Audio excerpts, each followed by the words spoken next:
right. New home for your big yucca tree. And yeah, guarding my front doorstep here. You had asked me earlier about how I chose this as sort of the front, at least for the moment. Well, I like the triangular shape that the foliage currently is giving me. I like that it walks me through various sizes on its way up. I think seeing this large part of the trunk, even though it's kind of leaning back away from us, it's got a branch that's coming back forward and bowing back at me again. So at least for the moment, with the current foliage it has, this is talking front to me. That can change, as you know, over time. So in the springtime, I'll probably remove most, if not all, the foliage, grow new branches, and then we'll reassess then. Haven't decided whether I want to keep these in here or go back to a single plant or not. But right now, I like the way it fills the pot, and to me, that's the front. Do you agree that we should adopt the name palm tree style? Yeah, I think that's exactly what we're doing. I've got several plants, the yucca, of course, I've done it with a ponytail palm. I've done it with Buddha bellies, a succulent type plant. I've done it with desert roses, where I try to grow a palm tree kind of base and then have a palm tree foliage sort of top to it. So yeah, I put that in palm tree design. So bonsai in Florida, you got to have a palm tree cut. There you go. It was yesterday when I determined to turn this tree around and make this side the front of the tree. And I will be showing other trees where I've determined where the front is. Now this tree has no real nabari, since it's just a vine and it's very young. So I've added the cat there as an illusion of a greater width at the base. And thus it gives the illusion the canopy is still a little large, needs to come down. This next tree, this Portulacara afra, the elephant bush or mini jade, we're looking at the backside of it here. I've turned it around so you can see the front now. The flute player facing us or facing the tree actually signifies the front of the tree. This tree, only 4.5 years old from a cutting, has really done well, and it's very reminiscent of a favorite azalea I had from the past. This one was actually trained through its dead trunk. So for me, this is my favorite tree at the moment, because it has gotten to a point where I really think it can be appreciated right where it is, where a lot of the other bonsais that I have just don't look right here, and for reasons other than the fact that I was running out of water and couldn't water them, I sold them away. Brent, that's a very nice location for that 25-year-old trident maple root over rock that you recently got from me. It was the oldest tree that I had at the time, and now it's got a good home. What time does the sun hit this? Usually it's earlier than right now, which is close to noon. How many hours of sun is it getting? It's getting about 6 hours a day. Well, we'll see how the new place does for it. And put that one in a pot. Well, I see the new home of the desert rose that you got from me. It's next to this other one. What color is that other one? You know, I don't know. We'll have to wait and see. Yeah.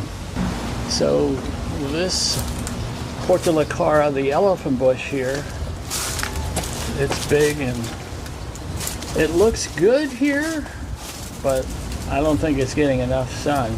Okay. It was used to full sun in my place, but it gets some sun, and I'm not saying it won't survive here.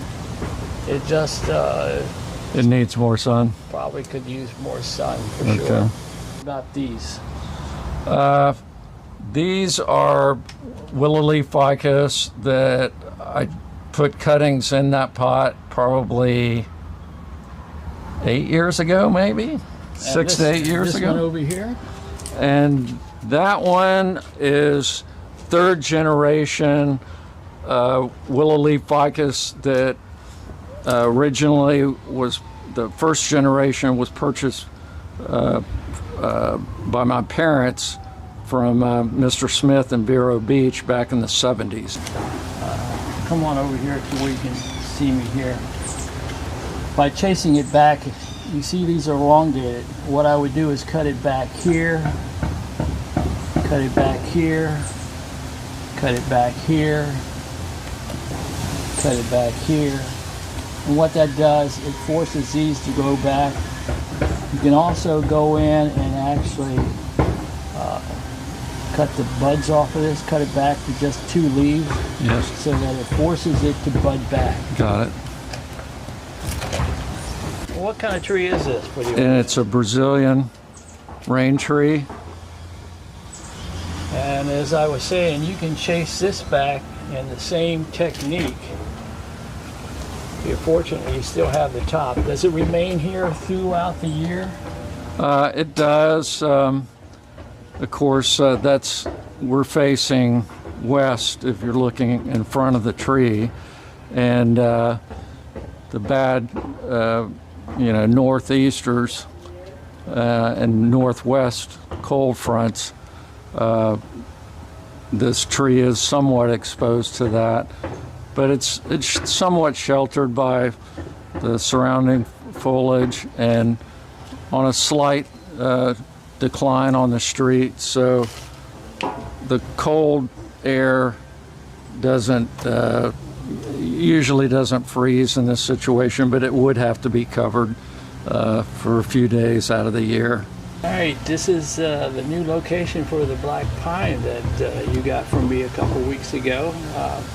And I mentioned earlier that I would not put it in that pot until it goes dormant later in the year or at the beginning of next year.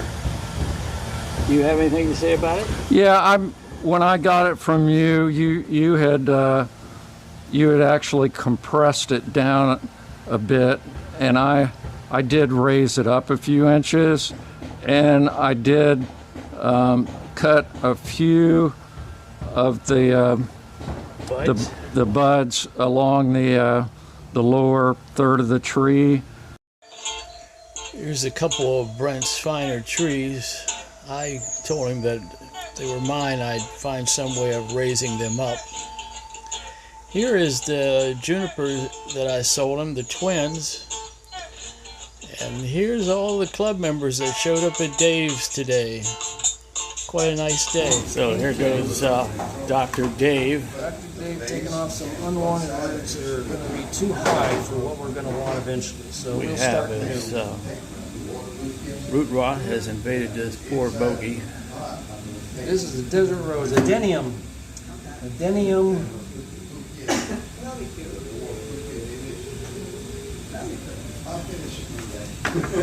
That's like, how long I've had these seeds in this plantation? As a plan, I like it. I like it. It's got a plan. In theory, it sounds good. And then you guys are sworn to secrecy.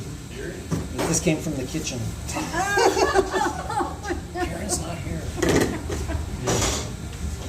I was thinking this chair never spun before, and I realized I was sitting on my turntable. Oh, gosh. And you said, yeah, it still fits.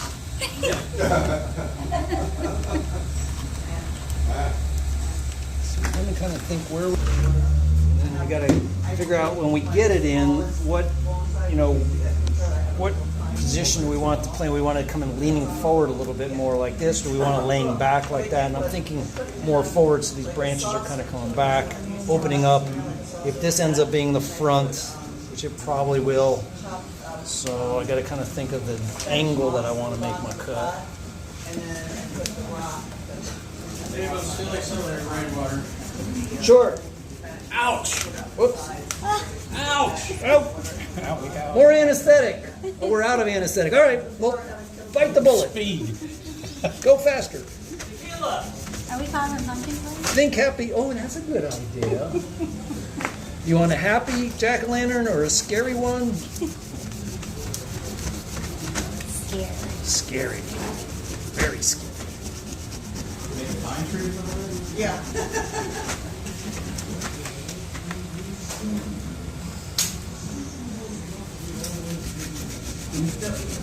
You need a bigger saw. Yeah. Oh, that's a perfect kitchen knife there for it. Normally we slice the watermelon. Real fast. Yeah, you know, like, oh, they taste good, and then you go, oh, sugar. I just think that's going to be about right. Not blocking you. Okay. Swing in here. Driveway collection. Wow. This used to be the ground where my grill sits. Well, there's the patient. Those are pretty healthy. Like where you got your planter, how did they do that? What did they add? What's? But if you don't have that green sheets by Martha Goff, I recommend that, especially if you're going to grow tropicals here in Florida. It's just a lot of folks with a lot of good experience in bonsai that Quite kind a of few learning from people here their. today. Trying not to scar the one underneath of it too badly.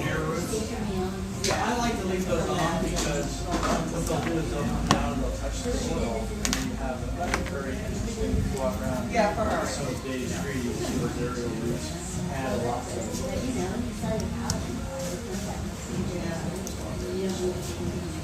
Right.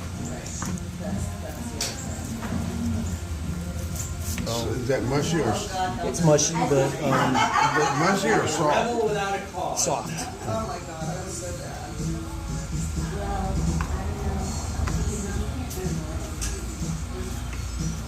Hi. Did you move all these plants in? Yes, 401. Oh my gosh. Do you ever use Adjusting the wound Yeah, I do here use with cinnamon sulfur sometimes, yeah. to preserve That's it while better it than dries cinnamon. out. Cinnamon is a good. But you can get a picture of me here with that.